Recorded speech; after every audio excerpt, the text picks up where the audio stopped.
Welcome back, Mongo Fix. Well, so we're back on the old race mower. So first, this is the kill switch wire. So what you got to do is, if you want to shut the engine off, you touch this to the chassis, that shorts out the magneto basically, and that causes the engine to stop firing. Well, notice there's this little plastic button cover thing here. So I think that's a pretty good spot to mount maybe the switch for the kill switch. So let's see how that come out. There it goes. And in the junk drawer, find a nice little switch here. Even got little, it says on and off. How about that? Might be too fancy for this project. Nope, we'll have to drill it out just a touch. Well, I picked out a drill bit. Now, when you size these up, you got to make sure that the drill bit is slightly bigger than the threads on the switch. Now, it's also a thing to note, there's a groove in the top of the switch, and there's a little kind of keyway in the faceplate here. That means this only go on one way, so we have a on and off. But if you're not sure which way is which, you can always take your voltmeter, set it to ohms, and we get OL, so we'll flip the switch to the on position, and now we get 0.6 ohms. So that means the switch is, and of course the faceplate says it's on. Switch it off, we get our OL again. So if you don't have one of these faceplates that say which way, you can always test and verify which one's which. And our switch fits in there real good. So we're going to need a couple wire pieces, some terminal ends. Be sure to size up the bolt to the terminal end. Make sure it's not too tight or too loosey-goosey. That one looked real good. And then we'll have to strip some wire here. And Mongo like to do a little twist on it. Just make sure the strands stay where they are. Like it's sticking out just a little bit. That way you know you get a good crimp in there.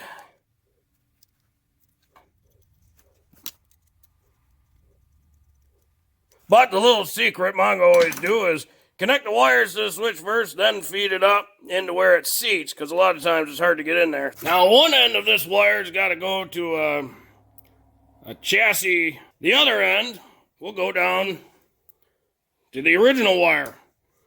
So to find a chassis or a good chassis ground, Mongo's just going to take this bolt out, put another terminal end on there, and right to that bolt, because that's pretty good metal there. It's all connected to the chassis. So we'll reach in, slide our switch through, which comes in real nice.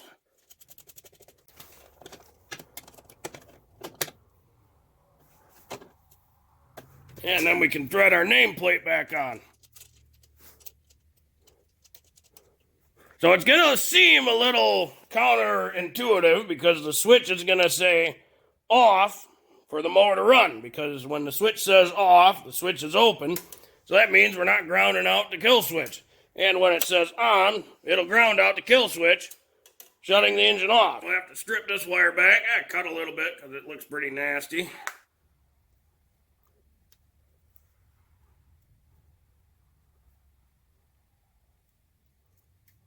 And we'll take our lead, run it through the inside, because we don't want it dangling on the outside.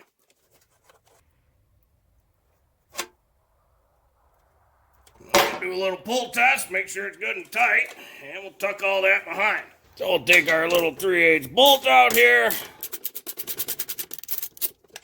And we'll loosen this one up too, so we can get that terminal between there. Size up a terminal, so that way it fits in there real good.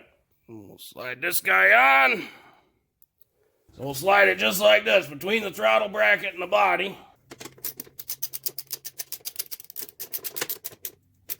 Kill switch engaged. And of course, you always got to test these things, so let's see.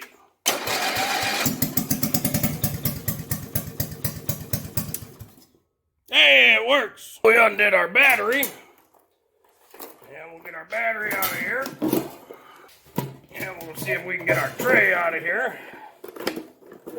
Take our bolts out of the wire, cables, then we can pull our tray out of the way. And that gives us access to that big pulley down there. Yeah, that pulley's got a snap ring on it, so we get some PB blaster.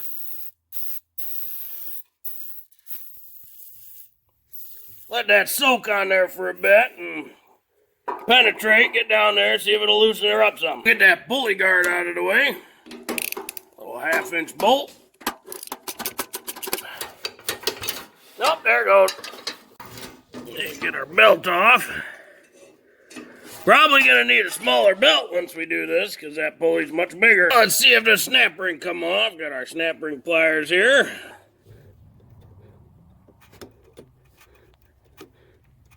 Oh, very nice. No big deal. Just slide a pry bar under here. Just put a little tension, not a lot.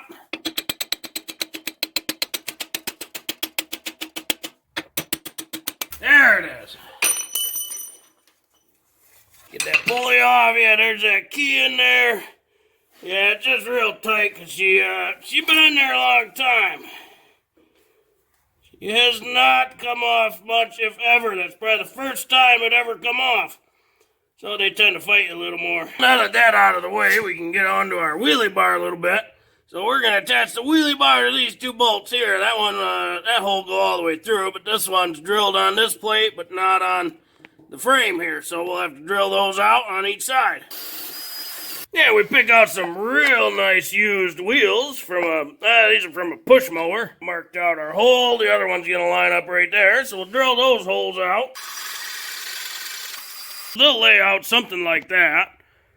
But we're going to need some sort of cross bracing in between there. So, take a little measurement here. Between the rails, looks like 12 and 3/8. Just a hair under. So, and that angle iron kind of funny, you know, because it got a goofy shape to it. So, I'll cut 2 cross members at 12 inches even. Sound good?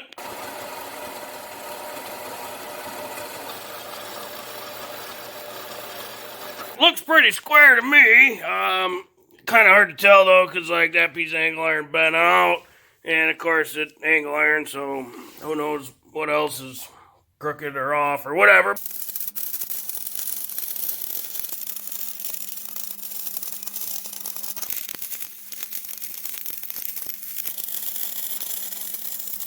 We'll get our wheels on here.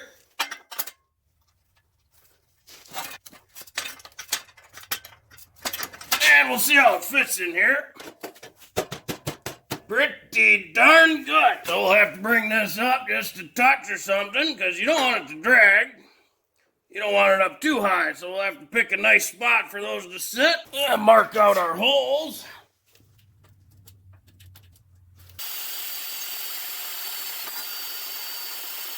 Our top bolts are in. Let's see about the bottom. Well, that sounded good. Wheelie bars are on. And that looks all sorts of just dumb. And that makes Mongo smile. Found this pulley here in the junk pile. So that's much smaller than the transmission. Figure we'll put this one on there. Looks like it's just about the same V pattern as the transmission one. So that's a good sign. And these pulleys are always kind of funny. So basically they take a couple pieces of stamped steel and then rivet them together to make a pulley. So that way, from a manufacturer perspective, it's just one piece. And then they rivet it together to make a pulley. So we'll have to plasma cut this center out because we'll need that part to attach. Then we'll plasma cut the center of this out. And then put the center of this in there, and then weld it all solid on each side, and transmission pulley done, ready to go.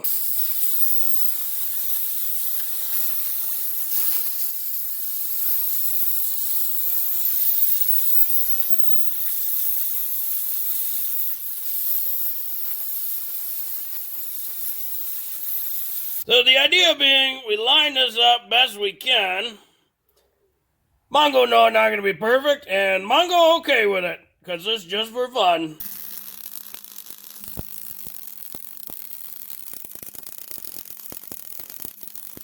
There, got the new pulley made up, and we slide her on. Fits like a glove now, and can't forget our snap ring. There we go. New drive pulley. Got the little pulley on the back. and get our crankshaft pulley up front.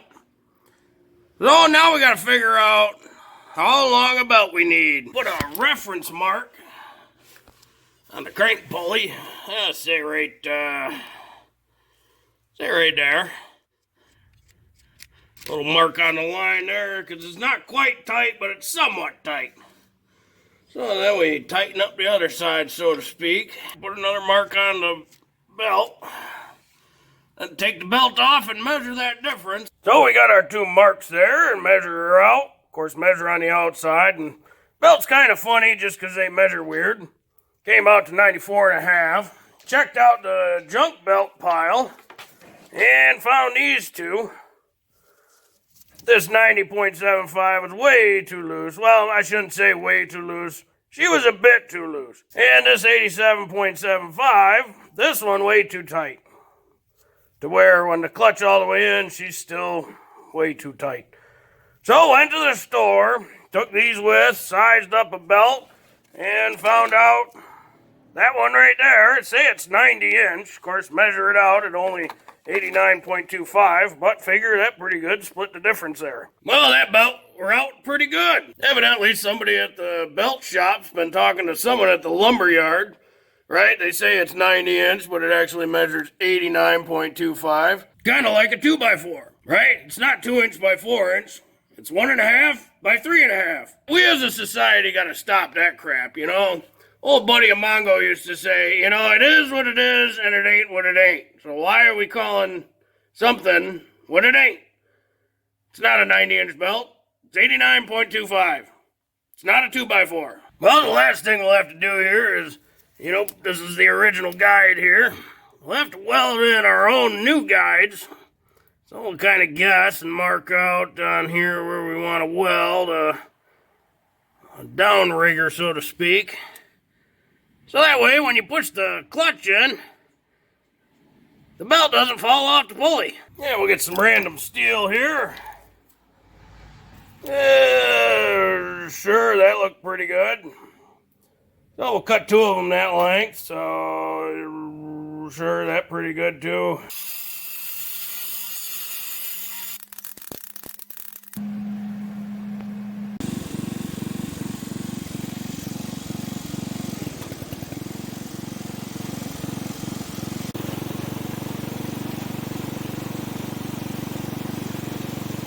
Well, that little tractor scoots around pretty good. Mongo pretty happy about that. Had the nice wheelie bars, belt, the little belt holder guide thing worked pretty good. And new kill switch. Case seal no longer leaking.